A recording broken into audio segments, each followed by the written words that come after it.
Good morning, students. Today we will start our new chapter of history, class 8th, the peasant and the Raj, यानी किसान और राज यानी British rule. भी हम इस चैप्टर में क्या क्या डिस्कस करेंगे, भी पीजेंट्स की जो कंडीशन है और उनको किस तरह से भी कुछ ऐसी खेती करने के लिए फोर्स किया जाता था। भी ब्रिटिश अपने फ़ायदे के लिए, जो उनके लिए फ़ायदे की खेती थी, जैसे नील की, चाय की, जूट की, तो उनको क्या है इस तरह की खेती करने के लिए फोर्स किया जाता था। और इसके अलावा और हम क्या डिस्कस करेंगे कि भी ब्रिटिश रूल द्वारा क्या क्या भी रेवेन्यू लगाए गए थे, किस पर, पेजेंट्स पर, और फिर क्या है उन्होंने किस तरह से भी ब्रिटिश रूल के अगेंस्ट क्या है रिवोल्ट किया था। आज हम अपना ये चैप्टर स्टार्ट करते हैं। Let's start. Land revenue was the most important source of income of colonial government. भी जो कॉलोनियल गवर्नमेंट थे, यानी जो ब्रिटिश ने जो अपने उपनिवेश बसाए हुए थे जो हमारे इंडियन सब कॉन्टिनेंट में, तो उनका इनकम का जो मेन सोर्स क्या था, मेन सोर्स था लैंड रेवेन्यू, यानी जमीन पे जो कर लगाया जाता है, रेवेन्यू यानी कर, टैक्स। तो वो उनका क्या था, मोस्ट इम्पोर्टेंट सोर्स था किसका, इनकम का। Various land revenue system came into practice under British rule. और ब्रिटिश रूल के दौरान ही हमारे देश में बहुत सारे कई वेरियस लैंड रेवेन्यू सिस्टम को क्या है प्रैक्टिस किया गया था, प्रयोग किया गया था ब्रिटिश रूल के अंतर्गत। तो crops which had greater commercial value come to be favoured for cultivation. भी उन्हीं जो वही क्रॉप्स को क्या है कल्टीवेट किया जाता था, उनको ही क्या है प्रेफर किया जाता था, जो भी क्या है उनको जिससे भी ज्यादा इनकम होती थी। कमर्शियल वैल्यू यानी जो बिजनेस के लिए जो फायदेमंद होती है, वो कमर्शियल यानी बिजनेस के लिए जो खेती की जाती है, पैसा कमाने के लिए जो खेती की जाती है, वो क्या होती है, कमर्शियल फार्मिंग होती है। तो उसी जो क्रॉप्स भी उनके लिए फायदेमंद थी, उन्हीं को किया जाता था, भी उनकी खेती की जाती थी। तो as a result indigo, tea and jute become the main commercial crops as they help Britain maintain healthy balance trade. और उसमें कौन कौन सी खेती आती थी, कौन कौन किस किस चीज की थी, इंडिगो यानी नील, tea and jute became the main commercial crops. ये क्या थी, मेन कमर्शियल क्रॉप्स थी, जो क्या हेल्प करती थी, as they help Britain maintain healthy balance trade. जो उनका जो ब्रिटेन का जो क्या था व्यापार था, उनको क्या है, उनको हेल्थली यानी भी उनको और ज्यादा ग्रो करने में, बैलेंस करने में क्या है, जो ये खेती थी इंडिगो, टी और जूट की, क्या है बहुत ज्यादा हेल्पफुल थी। इसीलिए क्या है जो ब्रिटिश थे, जो हमारे किसान थे, उनको फोर्स करते थे इस तरह नील की खेती करने के लिए। The British adopted contracts and oppression to force the peasants to cultivate this crops. ये देखो, ये इस पॉइंट में वही बात कही गई है कि British adopted contracts and operations. भी जो ब्रिटिश थे उन्होंने क्या है कॉन्ट्रैक्ट्स अडोप्ट कर लिए थे, किससे, और क्या कहते थे, to force the peasant to cultivate these crops. और जो पीजेंट्स थे यानी किसान थे, उनको इन क्रॉप्स की, कौन से क्रॉप्स की, इंडिगो, टी एंड जूट की जो है खेती करने के लिए उनको क्या करते थे, फोर्स करते थे। तो इसके अब है हमारा कॉलोनियल एग्रियन पॉलिसीज। भी जो कॉलोनी सिस्टम था, जो ब्रिटिश का जो उपनिवेश का जो रूल था, उसमें क्या क्या पॉलिसीज चलाई थी ब्रिटिश ने। तो इसमें सबसे पहले क्या है, स्टार्टेड इन बंगाल से स्टार्ट किया था। Increasing land revenue for company and buy fine cotton and silk cloth at cheap rates with that revenue. Bengal से भी उन्होंने ये स्टार्ट किया था रेवेन्यू का, इंक्रीजिंग लैंड रेवेन्यू। उन्होंने जो लैंड रेवेन्यू फॉर कंपनी कौन सी, ईस्ट इंडिया कंपनी, ठीक है, क्योंकि भारत में क्या पहले उन्होंने क्या है ईस्ट इंडिया कंपनी स्थापित की थी, किस चीज के लिए की थी, भी ट्रेड वगैरह यानी बिजनेस वगैरह करने के लिए उन्होंने ये कंपनी स्थापित की थी। तो इससे क्या है स्टार्टेड कहाँ पे, बंगाल में। Increasing land revenue for company, भी उन्होंने कंपनी के लिए क्या है जो लैंड रेवेन्यू है उसको बढ़ाया। And buy fine cotton silk cloth at cheap rates with that revenue. वो किस चीज के लिए उन्होंने रेवेन्यू को बढ़ाया था, क्या खरीदने के लिए, फाइन कॉटन, भी कॉटन और सिल्क, क्योंकि जैसे बंगाल में ये चीजें क्या है ज्यादा होती हैं, silk cloth at cheap rates. भी इन चीजों को क्या है सस्ते दामों पर इस क्या है, इस रेवेन्यू जो रेवेन्यू लगाया था उसी के रेट पर इन्होंने सस्ते दामों पर क्या चीज खरीदने के लिए, कॉटन एंड सिल्क के क्लॉथ खरीदने के लिए उन्होंने क्या किया था, लैंड रेवेन्यू को क्या किया था, इंक्रीज किया था, बढ़ाया था। Bengal famine of 1770 in which 1/3 of population of Bengal perished and agriculture was abandoned in many parts of Bengal। भी बंगाल में 1770 में एक भयानक अकाल गिरा था, तो जिसके कारण विच 1/3 ऑफ पॉपुलेशन, भी जो बंगाल की 1/3 पॉपुलेशन थी क्या है, उसमें क्या प्रिसाइड्स यानी मारे गए थे। इसके अंदर 1/3 लोग मारे गए थे। किस, जो बंगाल में जो फेमाइन हुआ था 1770 में, तो उसमें 1/3 पॉपुलेशन क्या है, बंगाल की मारी गई थी। And agriculture was abundant in many parts of Bengal, और जो क्या है बंगाल में क्या है, जो एग्रीकल्चर थी, कृषि थी, उसको बहुत सारे पार्ट में बंगाल में क्या है, छोड़ दिया गया था। कृषि करना यानी वो क्या है, अबंडेंट यानी छोड़ देना, उन्होंने कृषि करने को छोड़ दिया था।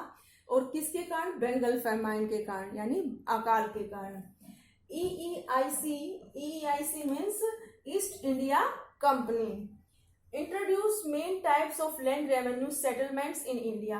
जो ईस्ट इंडिया कंपनी थी, उन्होंने क्या है, इंडिया में भी कई main types of land revenue, कई तरह के क्या है, लैंड रेवेन्यू को सेटलमेंट किया था यानी बनाया था, लागू किया था कब, इंडिया में।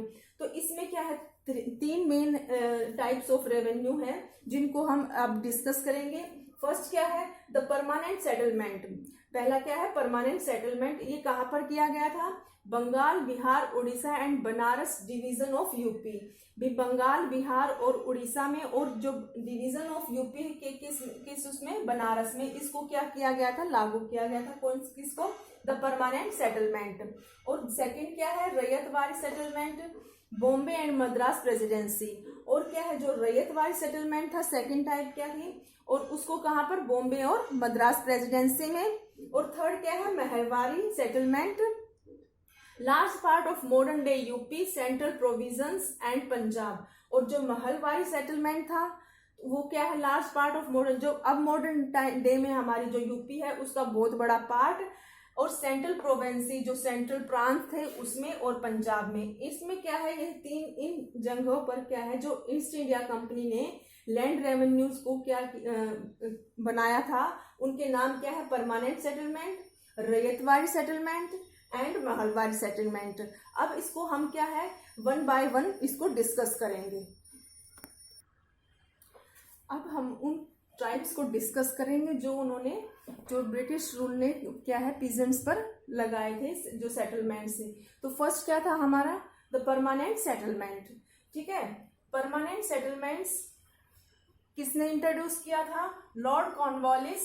और कब, 1793 में। जो परमानेंट सेटलमेंट का था वो किसने लगाया था, चालू किया था, लॉर्ड कॉर्नवालिस 1793 में। तो इसकी क्या क्या फीचर्स थी, इसके बारे में हम डिस्कस करते हैं। द लैंड ओनर्स और zamindar emerge as a class of loyal allies to EEIC। EEIC यानी ईस्ट इंडिया कंपनी। जो जमींदार थे, जो लैंड ओनर्स थे, वो क्या है, एक जो class of loyal Alice's means जो ब्रिटिश रूल के क्या है, वफादार सहयोगी बन गए थे। यानी उन्होंने अपने आप को किस में मर्ज कर लिया था, जो ब्रिटिश रूल, जो ईस्ट इंडिया कंपनी के क्या है, वो वफादार बन गए थे। कौन, लैंड ओनर्स और जमींदार। तो zamindar got hereditary rights over their land. जो जमींदार थे वो क्या है, जो उनकी अपनी लैंड्स पर किस चीज का अधिकार मानते थे, हेरिडिटरी यानी वंशानुगत, यानी एक दर से, एक पीढ़ी से दूसरी पीढ़ी की तरफ जैसे जो जाती है, तो वो क्या थे, उनको अपने आप को, जो उनकी जो लैंड थी उस पर क्या है, अपना अधिकार मानते थे। कैसा, हेरिडिटरी का। The farmers became tenants and lost the right to use of pasture forest land. जो फार्मर्स थे क्या बन गए थे, टेनेंट्स यानी किराएदार, भी जो किराएदार बन गए थे, and lost the right to use the pastures and forest land. और उन्होंने क्या है, अपने उस अधिकार को खो दिया था भी जिस पर वो क्या करते थे, खेती करते थे, जैसे पास्चर्स, फॉरेस्ट लैंड वगैरह, इन पर जो खेती करते थे, इन पर उन्होंने क्या है, खेती करने का क्या अपना अधिकार खो दिया था और वो क्या बन गए थे, किराएदार बन गए थे। यानी भाई वो इस तरह से उस पर किराए पे क्या है, जो जमींदार थे उन्होंने इनको क्या है मजबूर कर दिया था इस तरह का काम करने के लिए। किस वजह से, क्या है, उनके ऊपर बहुत सारा लैंड रेवेन्यू वो कर दिया था।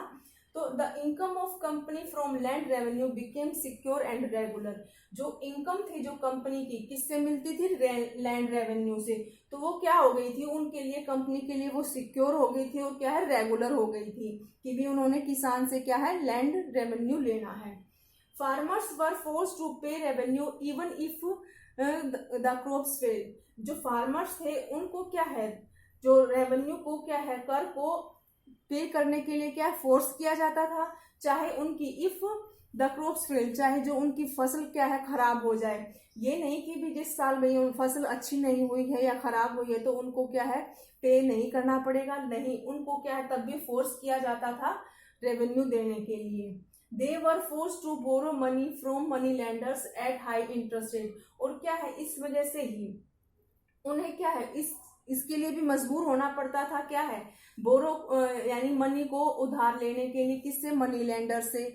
और कि वो मनी लेंडर्स उनको क्या है हाई इंटरेस्ट पे देते थे, जो उनको वो उधार पैसा दिया जाता था, तो जो मनी लेंडर्स थे उनको क्या है हाई इंटरेस्ट रेट पे देते थे।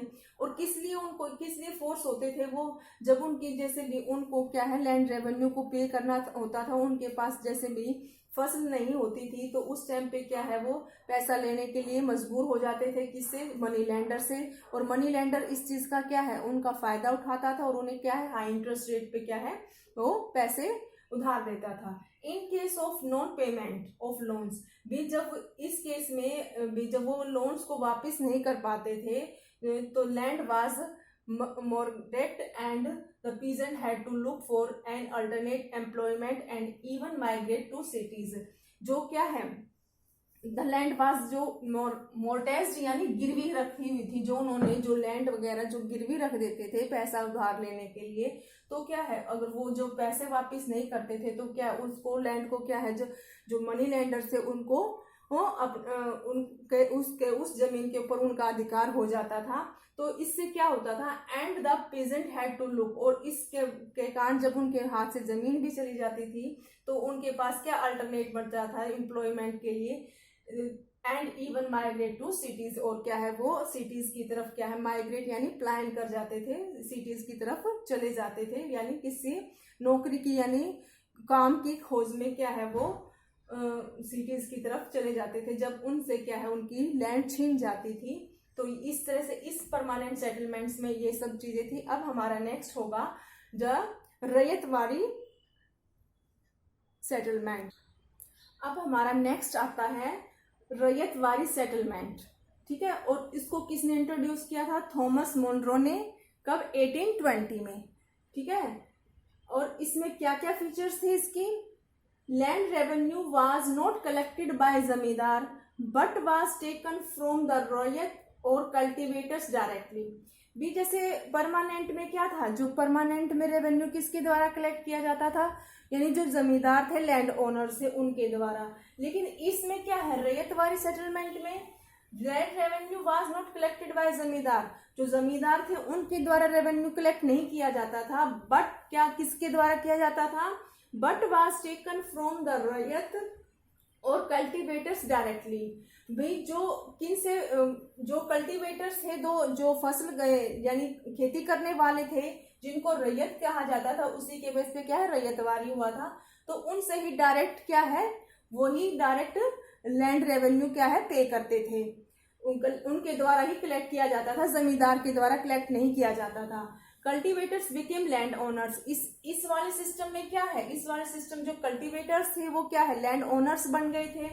क्यों, क्योंकि उनके द्वारा ही क्या, उनके बीच में कोई और नहीं था कि भी जो लैंड रेवेन्यू को कलेक्ट करे, इसमें डायरेक्टली क्या है उनसे ही लैंड रेवेन्यू कलेक्ट किया जाता था और इसके कारण क्या है वो क्या है लैंड ओनर्स बन गए थे। Revenue was very high and collected radically.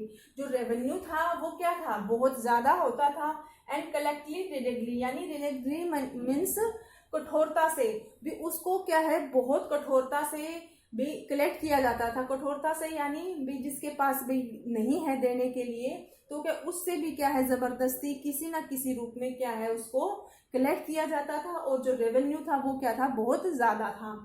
The cultivators had to पे even if crops were destroyed. देखो ये वाला हमारे फर्स्ट उसमें भी आया था कि भी अगर कल्टीवेटर यानी जो खेती करने वाला है, फार्मर्स है, पीजेंट है, उनको क्या है रेवेन्यू को पे करना ही था, चाहे उनकी क्या है फसल खत्म खराब हो गई हो, डिस्ट्रॉय हो गई हो, उसके बावजूद भी उनको क्या है रेवेन्यू को पे करना होता था।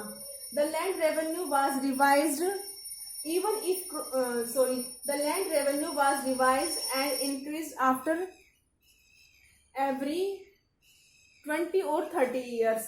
ये जो लैंड रेवेन्यू था उसको क्या है रिवाइज कर दिया जाता था एंड इंक्रीज्ड आफ्टर एवरी 20 और 30 years, और उसको क्या है 20 और 30 साल में, प्रत्येक 20-30 साल में क्या है उसको इंक्रीज कर दिया जाता था।